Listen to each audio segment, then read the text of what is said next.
নমস্কার, 24 আওয়ার্স টিভিতে আপনাদের সবাইকে স্বাগত জানাই। ভারতের ওপর জঙ্গি হানার পর ভারতের পাকিস্তানের ওপরে যে হামলা, সেই হামলা একের পর এক হামলা এবং 9টি ঘাঁটি জঙ্গিকে ভেঙে তছনছ করে দেওয়া হলো। এই সাফল্যের পর ভারতের প্রত্যেকটি মানুষ উচ্ছ্বাসিত এবং প্রত্যেকটি মানুষ আপ্লাদিত। যেভাবে জঙ্গি হামলার 22শে এপ্রিল যেভাবে জঙ্গি হামলায় আমাদের 26টি প্রাণ কেড়ে নিল এবং তার প্রতিবাদে এই ভারত সরকারের তরফ থেকে যে অভিযান, পাকিস্তানের ওপরে যে জঙ্গি ধ্বংসের যে অভিযান চালানো হলো, সেই অভিযানে 9টি ঘাঁটিকে ভেঙে তছনছ করে দেওয়া হলো। আমরা দেখলাম যে আগামীকাল 1:45 মিনিটে রাত্রিরে 1:44 মিনিটে এলওসি বর্ডার ক্রস করে ভারতীয় যুদ্ধ বিমান পাকিস্তানে ঢুকে পাকিস্তানের যেখানে জঙ্গি ঘাঁটি ছিল সেই জঙ্গি ঘাঁটিগুলোকে পর ধূলিসাৎ করে দেওয়া হলো। এবং আজকেও আমরা দেখলাম যে ভারতের তরফ থেকে হামলা চালানো হলো এবং পর যে জঙ্গি ঘাঁটিগুলো ছিল সেগুলোকে একের পর এক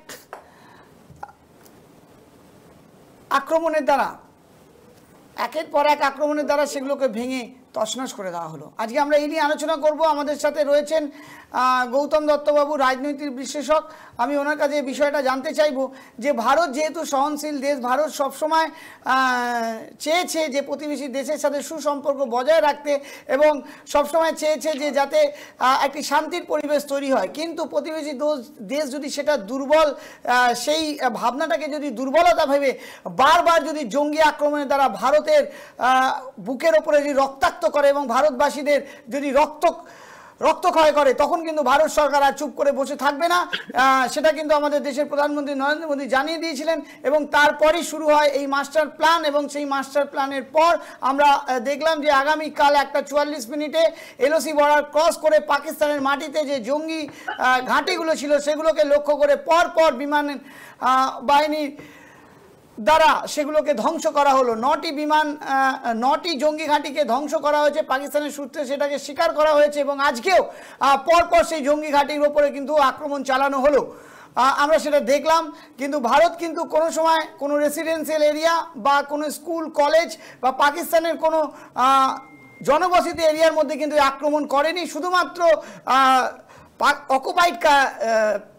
পাক অকুপাইড কাশ্মীর, যেখানে জঙ্গির ঘাঁটিগুলো রয়েছে, এবং পাঞ্জাবের পরের কিছু অংশ যেগুলো এলওসির পাকিস্তানের আন্ডারে রয়েছে, সেখানে যে জঙ্গির ঘাঁটিগুলো রয়েছে সেখানে কিন্তু পর আক্রমণ চালানো হলো।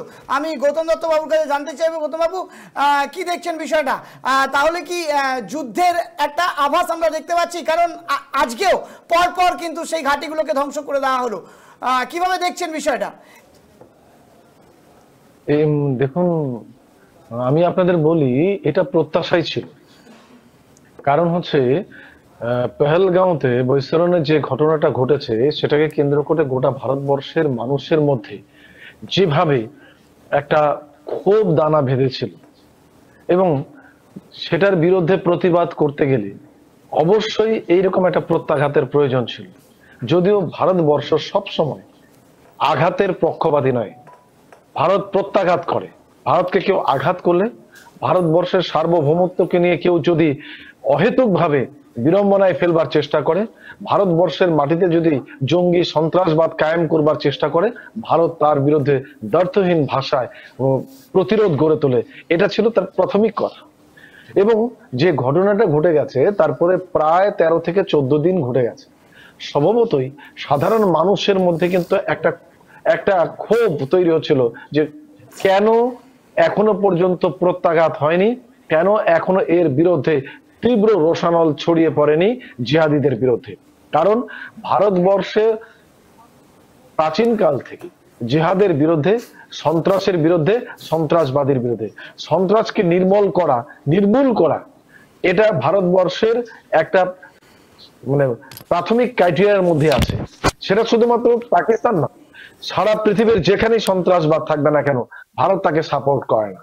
স্বভাবতই সেটাকে কেন্দ্র করে যখন ভারতবর্ষের এই নিরীহ মানুষগুলোকে অনেকটা ধর্মীয় মেরুকরণের মধ্য দিয়ে আঘাত হানবার চেষ্টা করেছে, তখন কিন্তু ভারতবর্ষের মানুষের পাশে, ভারতবর্ষের 140 কোটি মানুষের সেই ক্ষোভকে ভারতবর্ষের প্রধানমন্ত্রী এক মুহূর্তের জন্য তার বুঝতে অসুবিধা হয়নি। স্বভাবতই তিনি শুধু আক্রমণ করবার পরিস্থিতিটা তৈরি করছিলেন মাত্র। সেই আক্রমণের পরিস্থিতি তিনি তৈরি করেছেন, কারণ আপনারা জানেন ভালো করে যে তার আগে উনি একটি নয়, প্রায় একাধিক মিটিং করেছেন। যে মিটিং গুলো অত্যন্ত গুরুত্বপূর্ণ ছিল, সেই মিটিং গুলো করে তিনি যখন বুঝতে পারলেন যে এখন আমাকে আক্রমণ করাটা দরকার। আপনাদের মনে থাকতে পারে যে একদিনে উনি 4টা মিটিং করেছেন। কি কি? সেটা হচ্ছে সিসিএস, সিসিপিএ এবং সিসিইএ।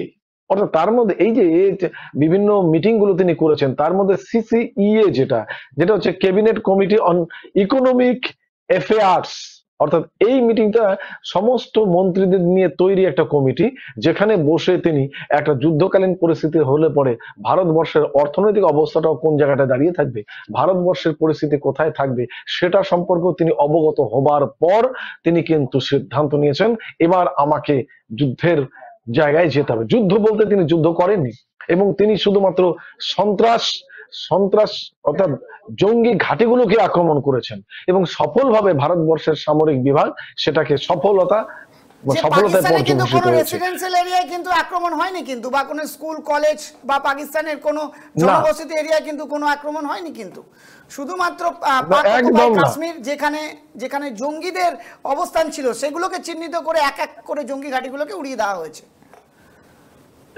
একটি মাত্র আছে, জঙ্গি ঘাঁটি আছে, যেটা পাক অকুপাইড কাশ্মীর থেকে প্রায় 100 কিলোমিটার দূরে, অর্থাৎ ভাওয়ালপুর, যেখানে সেই জঙ্গি ঘাঁটিতে কিন্তু আক্রমণ করেছে এবং জঙ্গি নিকেশ করবার জন্য সফল হয়েছে। কারণ ভারতবর্ষ দুটো পলিসিকে কিন্তু টার্গেট করেছে। এক হচ্ছে ঝটিকা আক্রমণ শানিত করবে। দ্বিতীয়ত কথা হচ্ছে সেখানকার যে আপনাকে মনে রাখতে হবে যে পাকিস্তান এই মুহূর্তে আন্তদেশীয় সমস্যাতেই জর্জরিত। আমরা যদি পাকিস্তানটাকে ভালো করে লক্ষ্য করে দেখি, তাহলে পরে আমরা দেখব যে খাইবার পাখতুন এরিয়াটা সেটা তালিবানরা দখল করে নেবার চেষ্টা করছে, বালুচিস্তানটাকে দখল করে নেবার চেষ্টা করছে, সিন্ধু প্রদেশটা বিদ্রোহ ঘোষণা করেছে, টিটিপি ঘরের মধ্যে একটা সন্ত্রাস পরিস্থিতি তৈরি করে রেখেছে এবং কি বলবো হচ্ছে পাকিস্তানের বিরুদ্ধে জিহাদ ঘোষণা করছে।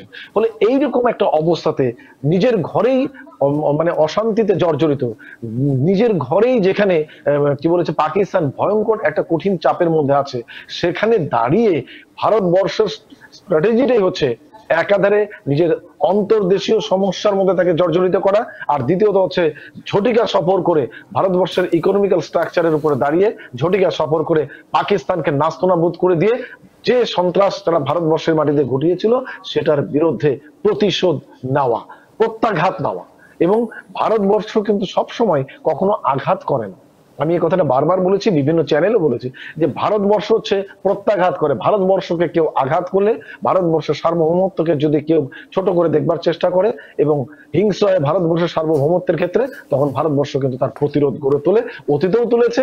আমরা জানি কার্গিলের যুদ্ধে দেখেছি, 71 সালে দেখেছি ভারতবর্ষ পাশের নিপীড়িত মানুষের পাশে দাঁড়িয়েছে, এবং 71 সালেও কার্গিলের যুদ্ধে আমরা সেটাকে দেখেছি। ফলত ভারতবর্ষ ছেড়ে দেবে না। আজকেও যেভাবে একের পর এক যেভাবে এয়ার স্ট্রাইক করেছিল পাকিস্তান, তার এগেনস্টে যেভাবে কাউন্টার অ্যাটাক করে সেটাকে থামিয়ে দিয়েছে, এটা কিন্তু ভারতবর্ষের পক্ষে আরেকটা জয়।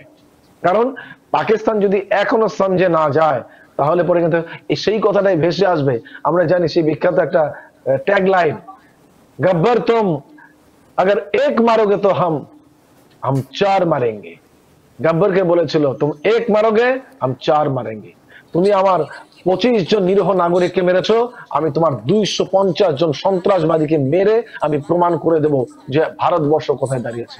তুমি আমার দেশের 15 জন নিরপরাধ সাধারণ নাগরিককে মেরেছো, আমি প্রমাণ করে দেব 130 জন তোমার সেনাকে মেরে দিয়ে প্রমাণ করে দেব যে তুমি অন্যায় করেছো, এবং প্রতিশোধ কাকে বলে, প্রতিরোধ কাকে বলে, আমি তোমাকে সেটা প্রমাণ করে দেবো। এবং সেটা সে করে দিয়েছে।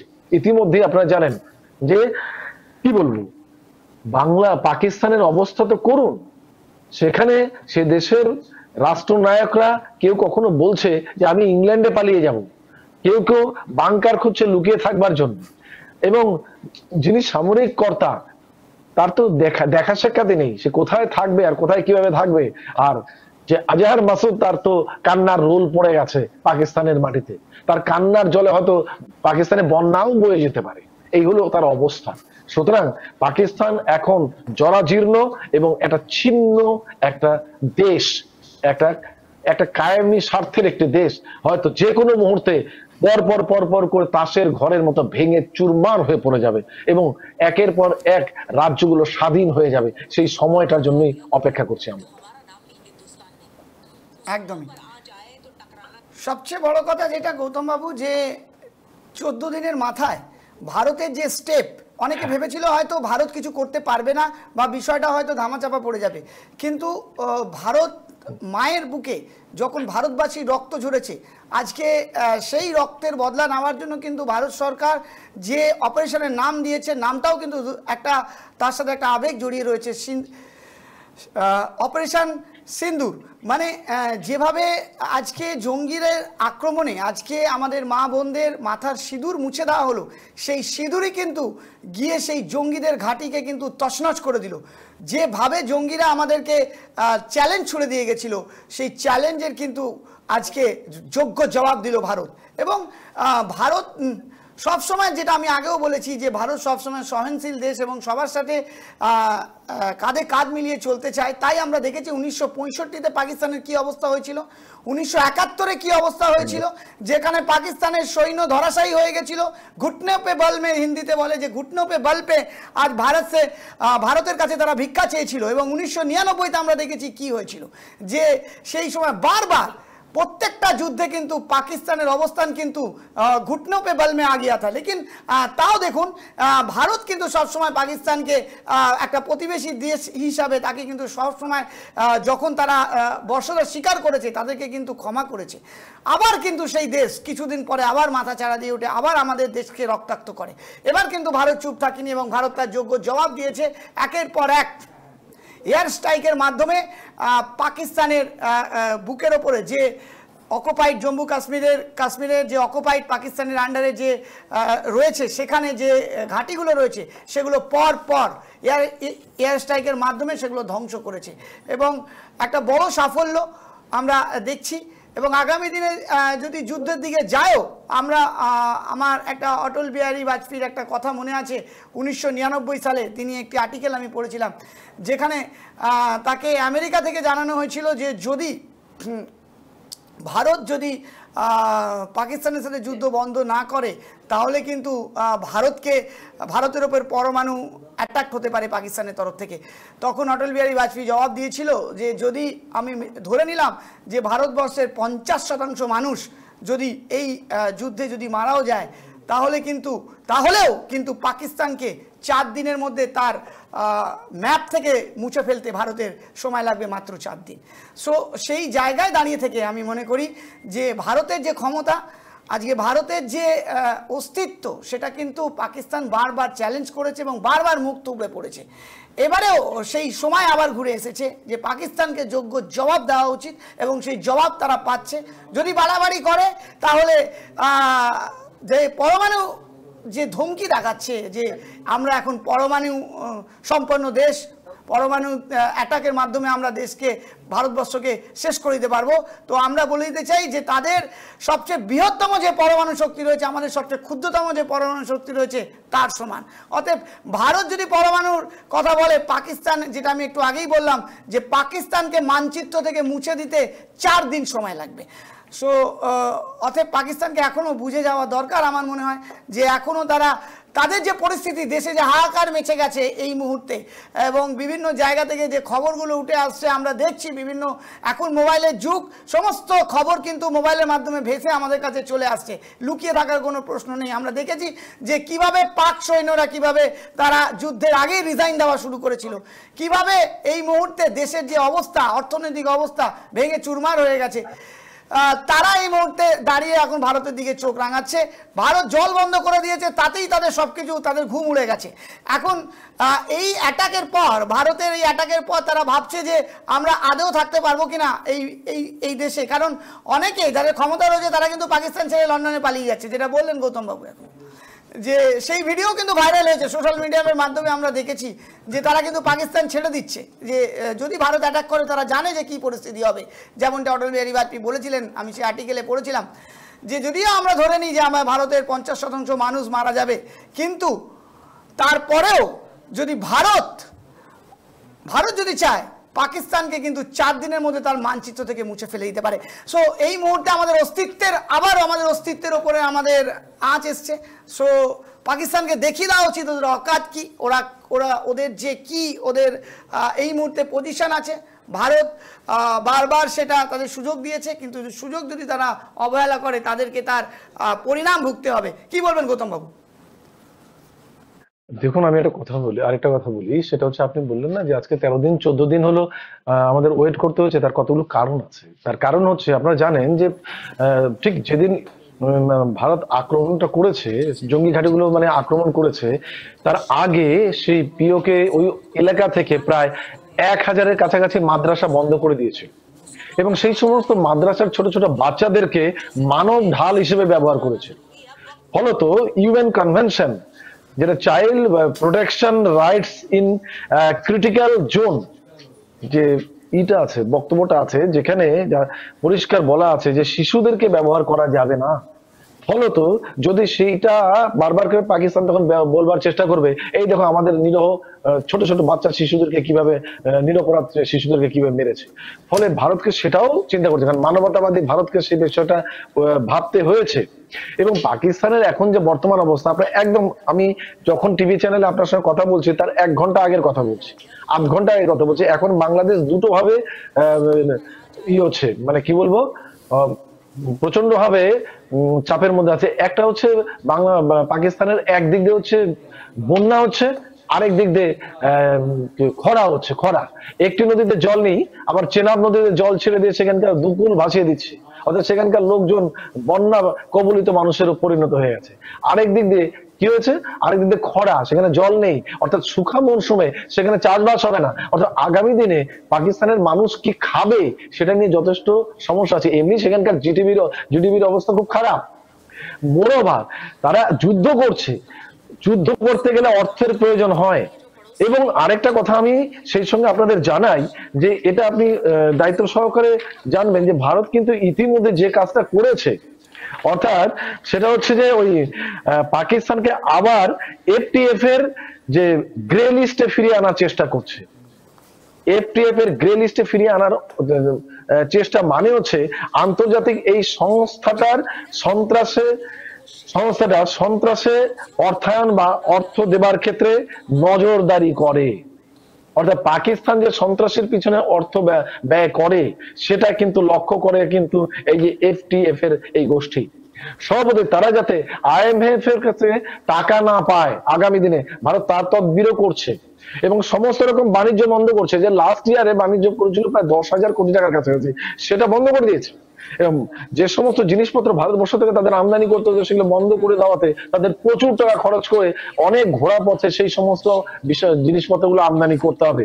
আমরা জানি যে ভারতবর্ষ থেকে জৈব রাসায়নিক বিভিন্ন জিনিসপত্র নিতে হয় এবং সেগুলো এখন আর আমদানি করতে পারবে না, সেগুলো পৃথিবীর বিভিন্ন জায়গা থেকে আমদানি করতে হবে এবং সেই আমদানি গুলো করতে গেলে তাদের প্রচুর অর্থ ব্যয় হবে। এমনি পাকিস্তানের মানুষ না খেয়ে মরছে, তাদের পকেটে টাকা নেই, তারা যুদ্ধ খেলা খেলবে।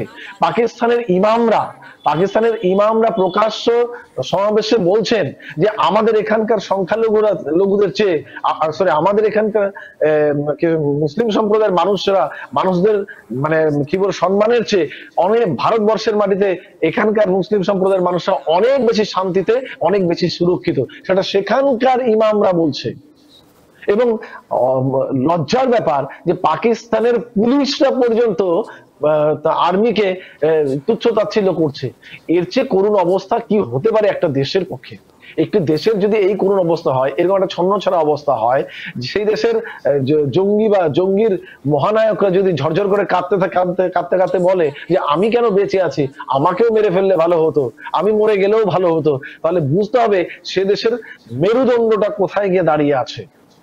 এটা কিন্তু আমাদের ভাববার সময়।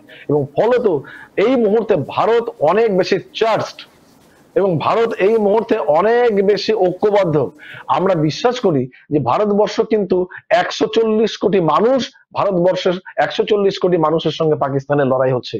ভারতবর্ষের 140 কোটি লোকের সঙ্গে কিন্তু পাকিস্তানের সব লোকেদের সঙ্গে লড়াই হচ্ছে না। কারণ এখানে লক্ষ্য করতে হবে পাকিস্তানের বালুচরা এই যুদ্ধে সামিল নয়। পাকিস্তানের সিন্ধু প্রদেশের লোকেরা ভারতকে সুকৌশলে সাপোর্ট করছে, পাকিস্তানের খাইবার পাখতুনের লোকেরা ভারতকে সুকৌশলে সাপোর্ট করছে, ঘরের ভিতরে টিটিএফ তারা তো সাপোর্ট করছে। এবং লক্ষণীয় বিষয় আমি আপনাদের বলি যে ইমরান খানের দলের কর্মীরা এখনো পর্যন্ত সেই অর্থে কোনো স্টেটমেন্ট দেয়নি। এটাও কিন্তু আমাদের ভাববার বিষয় আছে। ফলে গোটা পাকিস্তান অনেকগুলো মতাদর্শে বিভক্ত হয়ে আছে। সুতরাং এটাই আমাদের, আমি মনে করি দীর্ঘ সময়ের পরে এটাই আমাদের একটা উপযুক্ত সময় পাকিস্তানকে শিক্ষা দেবার, এবং ভারত সরকার সঠিক সময়ে সঠিক বিষয় প্রয়োগ করবে, এটা আমি দ্ব্যর্থহীন ভাষায় বলতে পারি। ফলে মোদী সরকার বলবো না, ভারত সরকারকে সমস্ত রাজনৈতিক দলগুলো ঐক্যমত প্রকাশ করেছেন এবং ভারত সরকারের পাশে এসে দাঁড়িয়েছেন, এবং ভারতবর্ষের সার্বভৌমত্বের ক্ষেত্রে এই পরিস্থিতিতে সমস্ত দলগুলো তাদের পাশে এসে দাঁড়িয়ে সহমত প্রকাশ করেছেন। বরং ফলত ভারতবর্ষ একটি ঐক্যবদ্ধ চেহারা নিয়েছে। এই চেহারার মধ্যে যদি তাকে আক্রমণ করা যায়, একটা ছন্নছাড়া দেশকে, আমরা আমাদের অভীষ্ট লক্ষ্য প্রিয়কে আমরা মনে হয় সেটাকে কায়েম করতে পারবো, দীর্ঘদিনের সন্ত্রাসকে আমরা দমন করতে পারবো, এটা আমি বিশ্বাস করি। একদম। অনেক অনেক ধন্যবাদ গৌতম বাবু আমাদের সাথে থাকার জন্য, আপনার মতামত রাখার জন্য। আমাদের দর্শকদের কাছে অনেক অনেক ধন্যবাদ। পাকিস্তানের সময় এসেছে এবার জবাব দেওয়ার। আমি যেতে যেতে একটা লাইন আপনাদেরকে বলে শোনাবো। হিন্দিতে একটা লাইন আছে যেটা খুব প্রচলিত, जब गीदड़ का मौत आए तो शेर की ओर भागता है, पड़ोसी हो तुम्हें घुटने पे ना ला दिया तो हमारा नाम हिंदुस्तान नहीं। उसूलों पे जब आँच आए तो टकराना ज़रूरी है, जो जिंदा है उसे जिंदा नजर आना चाहिए। अब वक्त आ गया है ईंट का जवाब पत्थर से देना ज़रूरी है। अनेक अनेक धन्यवाद। देखते থাকুন 24 आवर्स टीवी। नमस्कार।